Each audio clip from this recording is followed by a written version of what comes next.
Today's video is for you if you are an executive, a high performer, a high level, highly motivated individual in the workplace who is concerned about alcohol.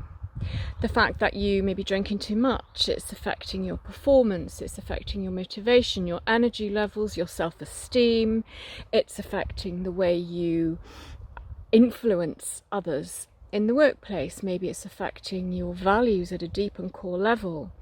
Any one of these things. Because the problem is huge. The problem is vast. And so if this is you, I want you to completely ditch any shame, any guilt, and any of that stuff, because this is a problem. And like, so many real problems, it's just kept hidden. It's so veiled in shame, it's so veiled in lack of understanding that, well, my clients are those people. My clients are high level, highly motivated vice presidents, presidents, business owners, running orthodontic practices in New York, running legal practices in London. These are the people who come to me because maybe there's something in my messaging that resonates, I don't know, but those are the kind of people who come to me. And they are telling me, when I speak to them on the phone, because I have to speak to people before I know that you're the right person to work with. When we're talking on the phone, I hear in their voices, I hear the shame. The biggest thing I hear is, I'm just exhausted with this. I don't want to be doing this anymore, and yet I find myself doing it. And by doing it, I mean drinking. I don't want to be drinking, and yet I'm drinking.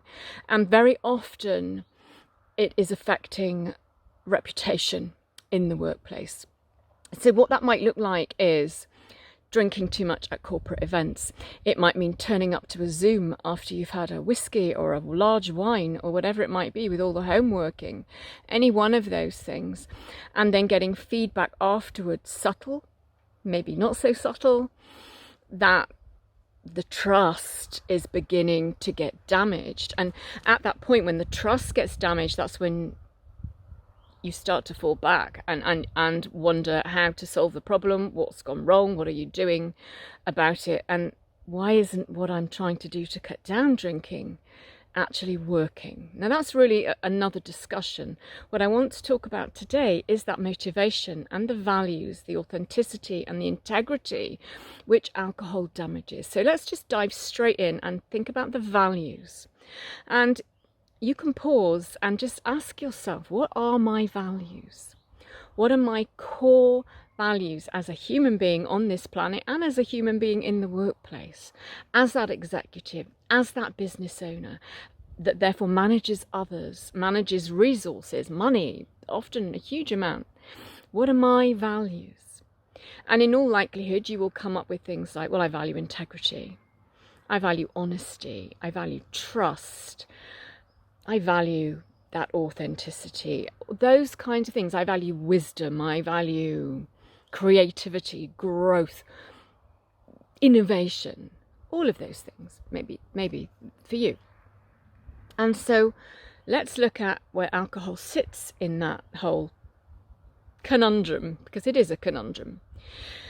And what we will find is that alcohol, because it's when we drink any more than, say, and I'll say wine, a large glass of wine. I mean, I'm in France right now. In the UK, we would drink, typically somebody going out drinking would have 250 ml of wine, and that would be a glass. Here in France, it's about 5 ml. It's a thimbleful, and we think French are big drinkers. No, it's just not the case. So any more than a glass of wine, around about that size, our logical brain starts to shut down, and what that means is our emotional regulation system starts to falter. It's not working anymore. And what that means is that we will react, we will be triggered, we will say things that we would never say when that part of our brain is working at full whack. We just wouldn't. And so what that means then is, at that corporate event, you say something that you don't mean.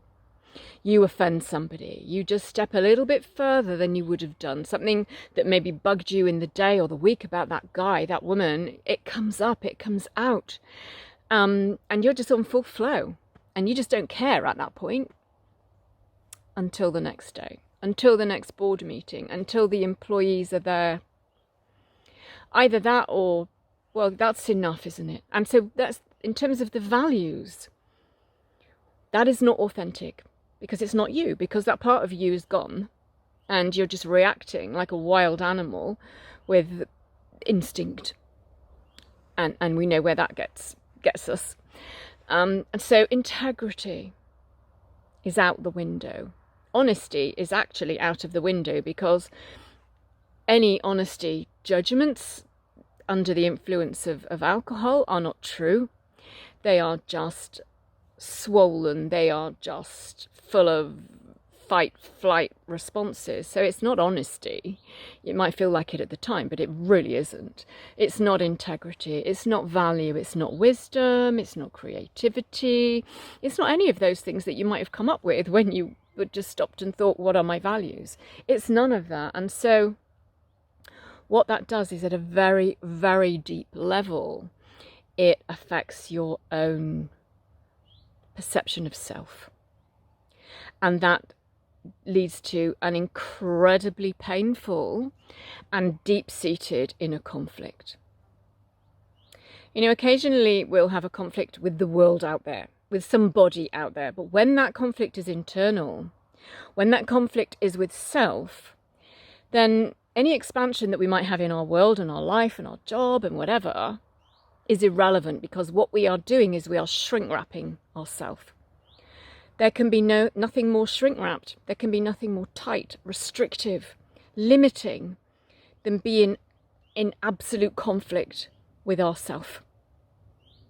You know, we all are a bit of the time anyway, whether alcohol's there or not. But when alcohol comes into it, it is completely internalized. Nobody outside may see it, but you know it. It is painful. And then also, we probably said somewhere in our values, trust. I value trust. If you have employees, if you have members of a team, then trust is absolutely vital.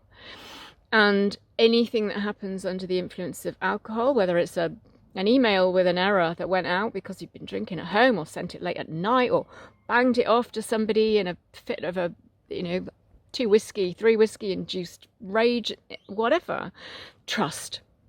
And once that thread of trust is broken, it takes a long time to rebuild it.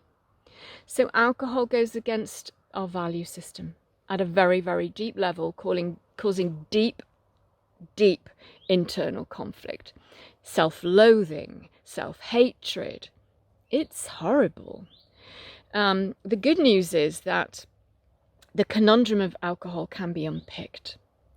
If you are that person, then you are strong, you're intelligent, and we can use all of those things to kind of ambush this. Rather than fighting it head to head, we can go alongside it and move it off in a different direction, a bit like Aikido. And so that is the way to deal with this. It is a perceptual problem. Anything about alcohol, ultimately, it is a perceptual problem. It is a psychological problem, but it's really one of perception. All drugs are taken to enhance or relieve life. That's true of heroin, cocaine, nicotine, alcohol. And so initially, and I'm digressing a little, but it's relevant. Initially, in your early days of work, you may have been going out to drink with the gang to keep in with the tribe.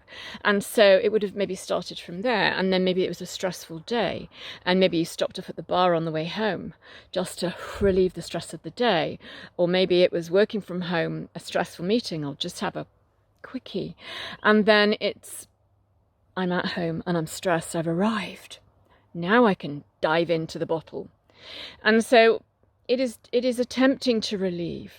But actually it's not, because otherwise you wouldn't be listening. We wouldn't be having this conversation, because it doesn't actually relieve at all. It causes the conflict. So it affects us at the very deepest levels of our values. It affects our motivation, because we've just become exhausted with all of this internal conflict. And I won't drink, and I am drinking. I won't drink, but I deserve it. It's been a hard day. I just need it. I need it? That is then hijacking the survival instinct of the human being, which is you. I need it. That is a survival response. And so highly motivated people, that you would be, you are, highly motivated people make highly motivated drinkers because, and I'm highly motivated myself, so I get it. I was that person. So therefore driven to get what is desired. And the perception is that alcohol is that. So highly motivated people make highly motivated drinkers. So that is another conundrum in that. If it, lazy, well, can't be bothered really. But it's not that. It's I want it, I'm going to have it. And so that is why, if you are strong-willed, that is why that doesn't work. And what I mean by that is, I hear all the time a vice president on the phone, and she said, I've been out, corporate event, drunk too much, made a fool of myself. But I don't get it because I'm strong-willed. I am highly motivated. And I said, and that's part of the problem. Because that will just make you say, if I want a drink, I'm going to have one. And so we need to work alongside that. Use it to get you to where you want to be, back in alignment with your values. And so values, motivation, and then we have performance. Well, of course, if we're in a conflict on any level, how can you possibly be working at your peak? It's impossible because alcohol wrecks sleep, it causes stress and anxiety, it causes overwhelm, it causes internal conflict that I've been talking about. It affects motivation in a negative way because actually it hijacks the natural dopamine cycle. So actually you'll find, you may not recognize it, but you will be less motivated towards other targets and goals in life because alcohol's hijacking it. So it affects performance in that way. It affects performance because you wake up in the morning and you've got a hangover and you're dealing with all that again. So then you add on the fact that your values are misaligned and are struggling for alignment all of the time. You may be overcompensating in other areas. You may be over trying to compensate with your team, or you may be over trying to prove yourself, or whatever it might be. It's not you in your flow. It's not you at your best. It can never be. And so if there's any question of, well, I have a couple of drinks and I'm functioning fine. No, you won't be. Categorically, you won't be. For all of these reasons. And so what you'll be loading down coffee, and I'm saying this because that was me, going into the Cabinet Office in London to do the work I was doing at the time, hangover, coffee. I feel okay now until evening. Oh, I just deserve a wine. Round we go. Wake up, coffee. Slap myself around the face, cold water.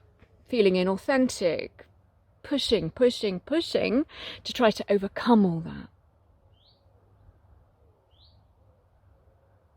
Peace. Peace is what you get outside of that. Because it is an inside. If you're inside it, you're inside it. And right now you may not be able to see how you can be outside it. And that's okay. All you need to do is say, I want to be outside it. And I don't know how right now, but I'm going to find out. Hundreds of thousands of top flight executives are in this trap. More so because of COVID. And the reason for that is when it was 9 to 5, 9 till 8, 9 till 10, whatever hours you were working outside and in office, then there was a boundary, a natural boundary of, well, I can't drink now because I'm in the office. And when those boundaries go, then the opportunity arises. It's why I have a lot of clients who are actually retired, who find themselves drinking more in retirement because the boundaries slip and go. And then you're drinking at 2 o'clock in the afternoon, then 1 o'clock, and then it's lunchtime, and then, maybe it's 11 o'clock. And that is just the way it is insipid, always chasing the rainbow, always needing more, getting less of a result, which is what we don't want for a high-performing person. What I want for you is to do less, be in flow, and get better results. And you can do that outside of the alcohol trap. So I hope that's been helpful. I've talked about values. I've talked about motivation. And I've also talked about performance. And I just want to finish off by saying, if this is you, just to reinforce it's not your fault. Anybody who takes enough of an addictive substance, particularly highly motivated people, are likely to fall into the trap. And so the best way to live is outside it. You take care.